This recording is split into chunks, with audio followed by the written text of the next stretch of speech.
আসসালামু আলাইকুম রহমতুল্লাহি বারাকাতুহু। সম্মানিত ভিউয়ার্স, আশা করি আল্লাহর রহমতে সকলেই ভালো আছেন। আজ আপনাদের সাথে অত্যন্ত গুরুত্বপূর্ণ একটি বিষয় নিয়ে আলোচনা করব। এখন পবিত্র মাহে রমজান মাস চলতেছে। রমজান মাসকে কেন্দ্র করে বিভিন্ন ধরনের প্রশ্ন আমাদের মনে ঘুরপাক খায়। সেই রকম একটি প্রশ্ন যে রোজা রেখে সহবাস করা যাবে কিনা, বা রোজা রেখে সহবাসের নিয়ম কানুন কি, ইসলামী শরীয়ত কি বলে। চলুন ভিডিও শুরু করা যাক। সিয়াম সাধনার মাস মাহে রমজান শুরু হয়েছে। এটি আত্মশুদ্ধির মাস। এই মাসে দিনের বেলা সব ধরনের পানাহার থেকে বিরত থাকতে হয়, এমনকি স্ত্রী সহবাসেও নিষেধ করা হয়েছে। কিন্তু অনেকে প্রশ্ন করেন যে রমজানে রাতের বেলা স্বামী স্ত্রীর শারীরিক সম্পর্ক করা জায়েজ আছে কিনা। কেউ রমজানে স্ত্রীর সঙ্গে সহবাস করলে কি রোজার অসুবিধা হবে?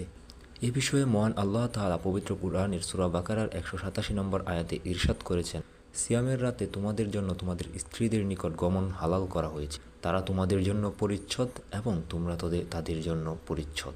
আল্লাহ তাআলা উক্ত আয়াতে রমজান মাসে ইফতারের পর থেকে শুরু করে সুবহে সাদিকের আগ পর্যন্ত স্ত্রীর সঙ্গে সহবাস হালাল করেছেন।